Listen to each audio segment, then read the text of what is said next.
TxStampin Sharon. I have a really fast, easy card for you today, and I'm actually going to show you a different variation of it. If you've not already subscribed to my channel, you can do so below. After you subscribe, you can hit that little bell. You'll be notified the next time I upload a video. I upload videos on Tuesdays, Thursdays, and Saturdays. I hope you enjoyed this video, and if I could ever help you with any of your Stampin' Up! Supply needs, let me know. Here's my card that I made.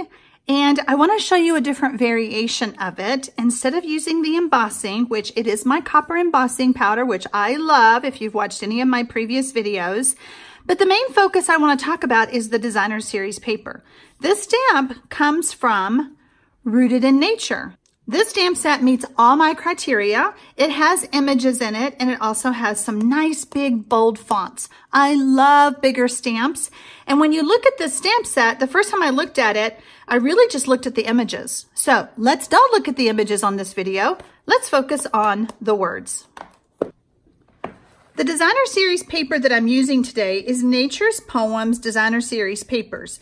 It is in the annual catalog. That is the 2018-2019 annual catalog. We have so many beautiful papers. They do come 12 by 12, and sometimes storage might be a problem. If storage for you is a problem, maybe this little tip I have will help you. I took my paper and I actually took it to a local printing company, and I asked them to cut it 4 inches by 6 inches. I left it at 6 inches in case I needed to do something extra with it, but 4 inches wide will fit on a card base.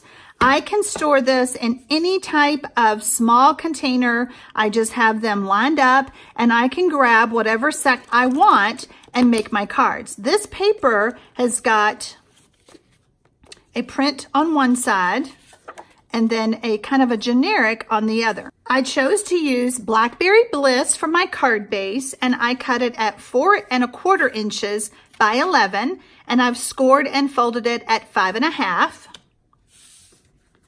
I took my Designer Series paper that was 6 inches, and I cut it to make it measure 4 inches, which is already cut, by 5 1/4. I have just found by having my paper cut like this, it's just easier for me to make a bunch of cards. I have a piece of Very Vanilla that is 4 inches by 5 1/4 that will go on the inside. And then I have a piece of Rich Razzleberry and another piece of Designer Series paper that I cut. My Rich Razzleberry is 2 3/4 by 4 inches. And then my Designer Series paper is 3 3/4 by 2 1/4. So that's how my layer will be. The way I picked out, let me just show you how I did that. Whenever you're trying to decide what size you want for your layer, I just take a piece of paper and I just stamp it, and I go, okay, that fits pretty good. And so then I can trim it down, all right? So this turned out to be 3 inches by 2 1/4. And so that's how my Very Vanilla layer is. So this is 3 1/4 by 2 1/2. And that will give me a nice mat for my Very Vanilla. This is a very easy card to put together. We're gonna start with the bottom, and we're gonna add our Designer Series paper to our card base.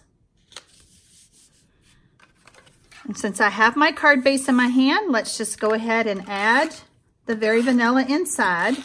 You want to add a lighter color on the inside because you can't write on this dark layer.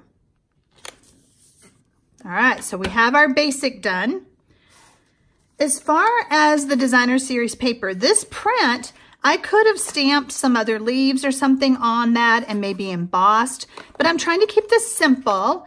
And personally, none of the leaves in the stamp set matched the paper, so I didn't want to do it. You know, we all have our preferences. Lay that there.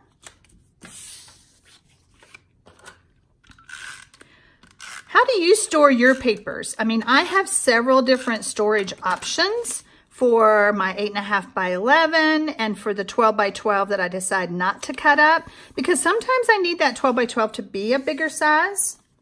All right, so let me bring in my original card. On this one, I stamped "You Are Wonderful" using the Versamark pad and my copper embossing. For this one, I decided I was just going to use the Blackberry Bliss ink, and I'm just gonna stamp. I mean, let's just keep this simple. What if you don't have a way to emboss? I want you to keep your mind open. Use the tools that you already have. If down the road you decide that you want to purchase the heat tool, purchase the copper embossing powder, know that you will have 2 different options or 2 different cards to choose from.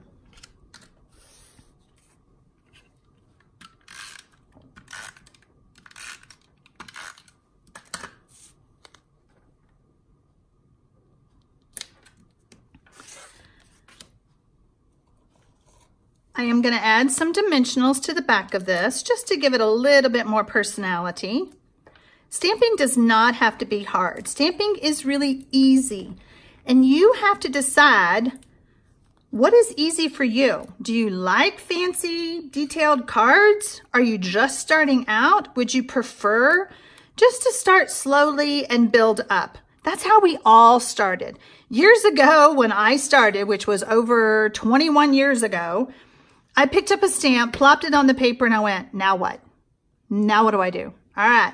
So hopefully me showing you some of these easier ways gives you some ideas of now what to do. Okay. So this one, I had to make my very vanilla bigger than this one because of the size of the stamp. All right. But I did the same thing with this one. What size layer do I use?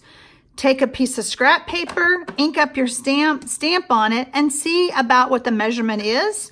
Cut the paper to that size, and then cut your mat 1/4 inch bigger. All right, guys. I love them both.